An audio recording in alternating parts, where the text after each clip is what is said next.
Hey guys, welcome back. Hope you're all having a wonderful day.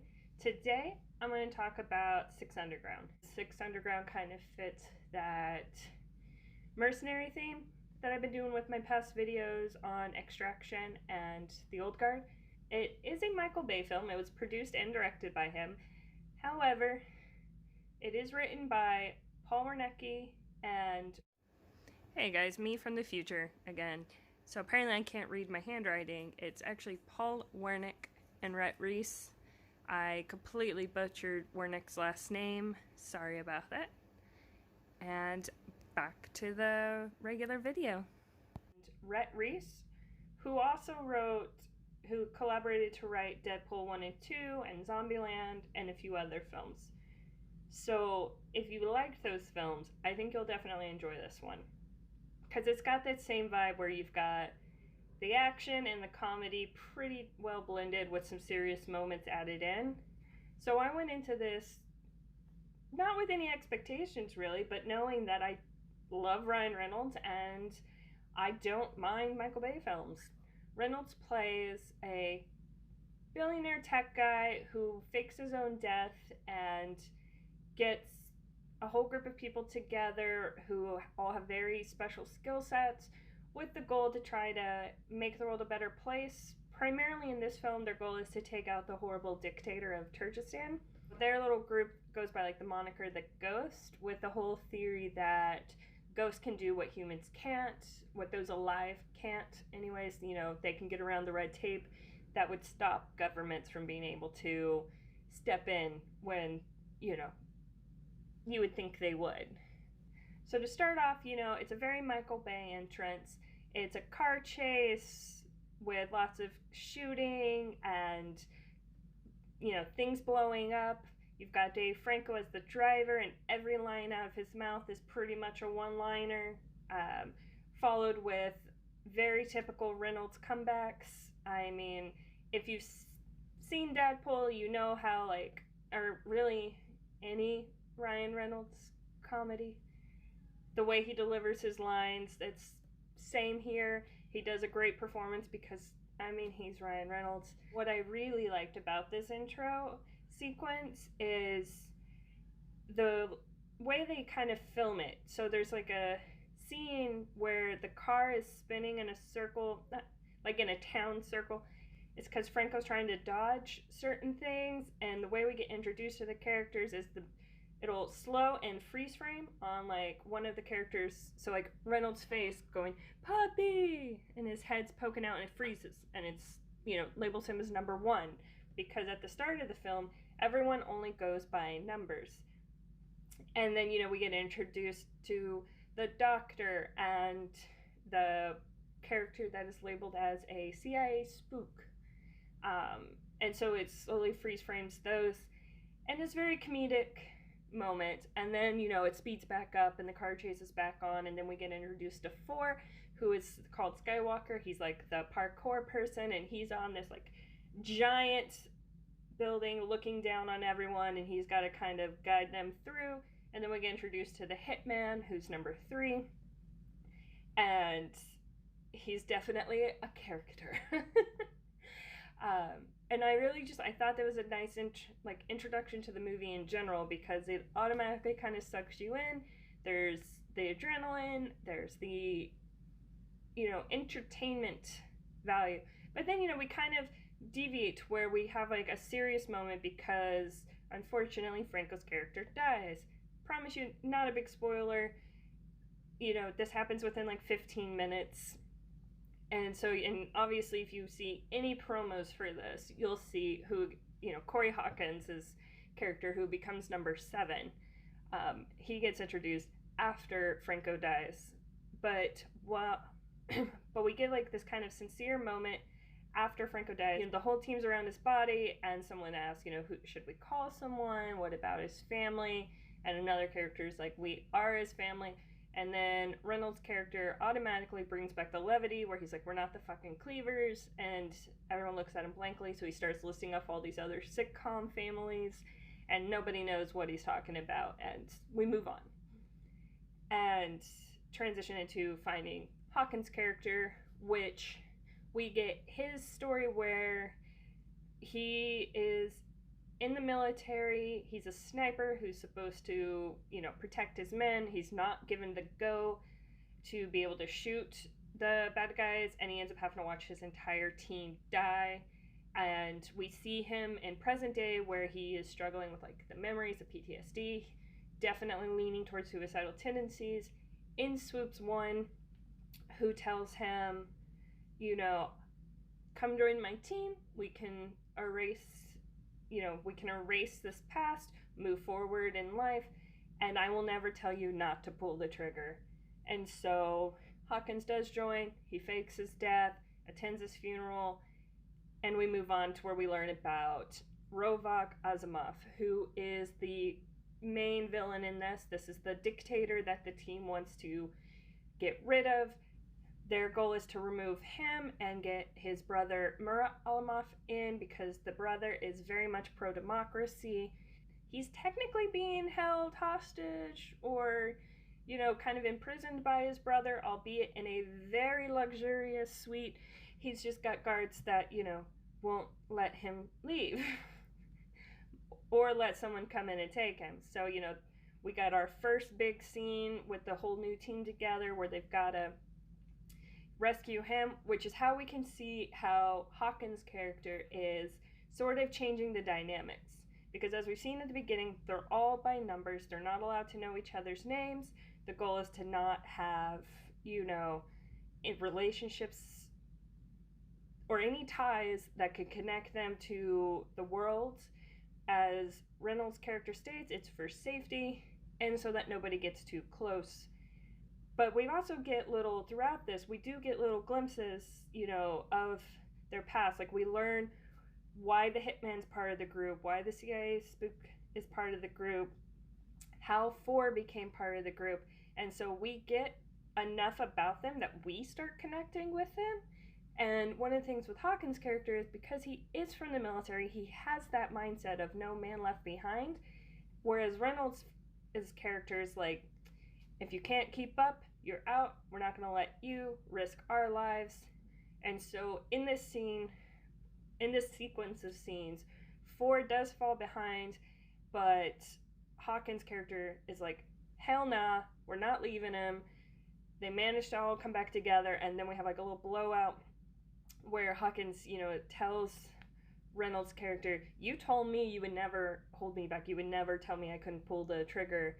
And so this is really where we start to see the characters growing and the relationships growing and watching them become like a cohesive team versus just various people who play a certain part in the game. They become more of a group, a cohesive group. And so after they've rescued the brother, now they've got to deal with Rovak and Turkestan. They've got, get everything moving, and that is the big bulk of the movie. There's not a single part in this movie that I feel like drags. And I think because of the way it's shot, how they do pop in the different flashbacks of each character at various different times, it's never just an information dump, that it helps keep it moving. It helps you start to get connected to different characters at different times, and it just carries you out through the pace. As well as with the fighting. I really enjoyed all the fighting sequences. I thought the way they filmed it was awesome. I thought the choreography of it was really good. And I liked how spread out it was. Which, if you'd watched my previous video, one of my biggest issue with Extraction was that it was like 90% fighting with very little buildup of anything else. And then with the Old Guard, I did like how they did in the Old Guard, where they kind of framed the story with the fighting. So, some fighting at the beginning, fighting at the end, story building in the middle. I really like what they did with this one, where it's sort of just like a roller coaster, We've got a little bit of fighting, a little bit of story, all kind of interweaving throughout. And one of the best aspects of this film was the soundtrack. It really keeps you going from start to finish. I actually downloaded a lot of songs from the soundtrack, which I typically never do. Because, for me, a lot of it'll be good in the moment, but then I don't ever think about the song again. I really liked how the music just played out through this and how it amplified the scenes throughout. I thought every actor did a great job. They all brought wonderful personalities to the characters. The writing on each character was really amazing, which I think kind of goes in well with the Old Guard. I really liked the whole cast of the Old Guard. I liked how they built up the relationships between the characters, and while it is definitely vastly different from how they do it in Six Underground, I loved them both, because with Extraction, one of my biggest issues was that there was no relationship between them. They didn't explain it. We didn't get backstory. There was no real character development.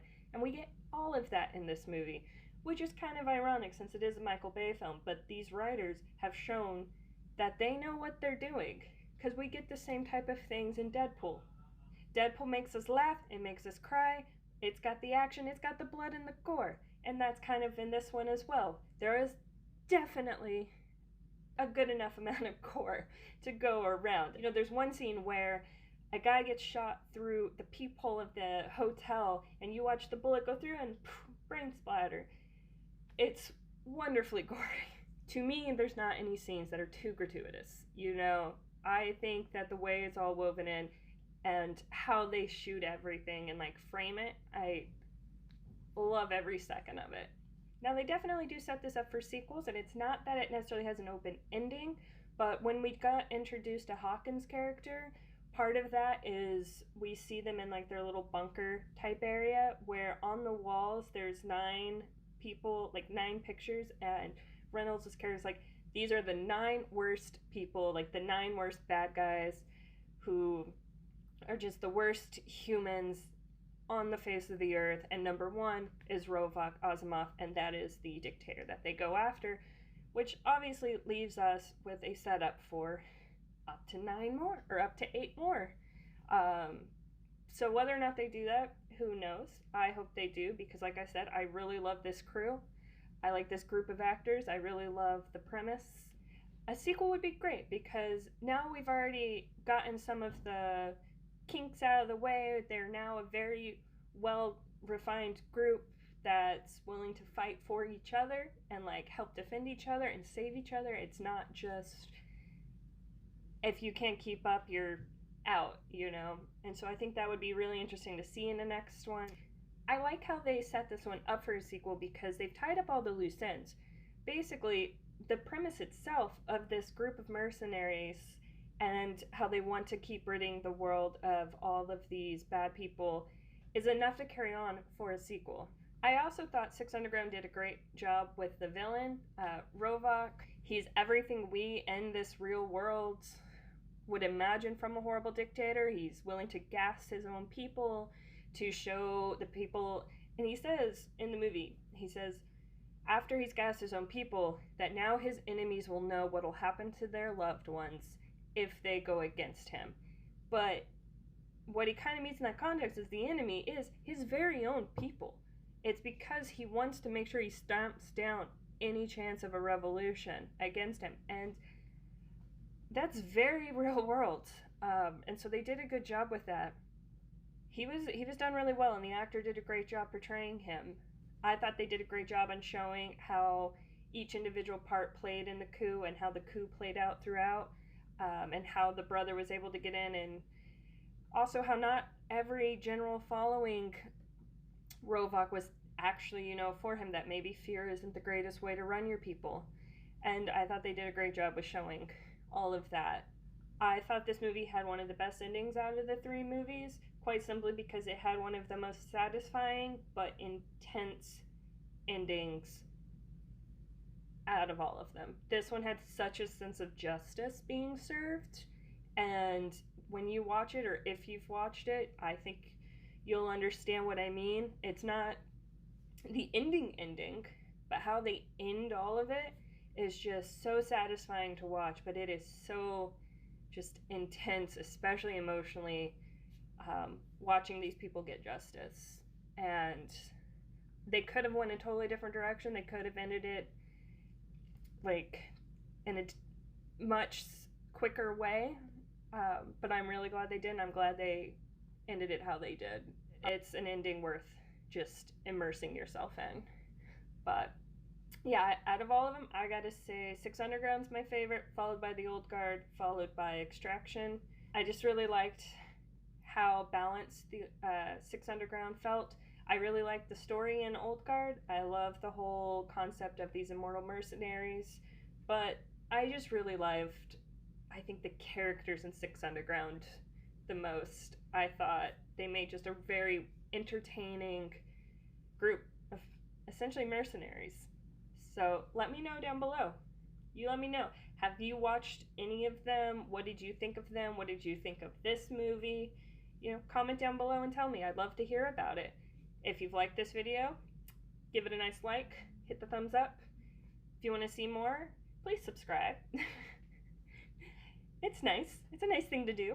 Please subscribe, and you can hit the notification bell. I'm gonna shoot to do videos every Tuesday and Thursday. We'll see how that goes. Hopefully well. And yeah, as always, have a wonderful day and stay safe and healthy out there.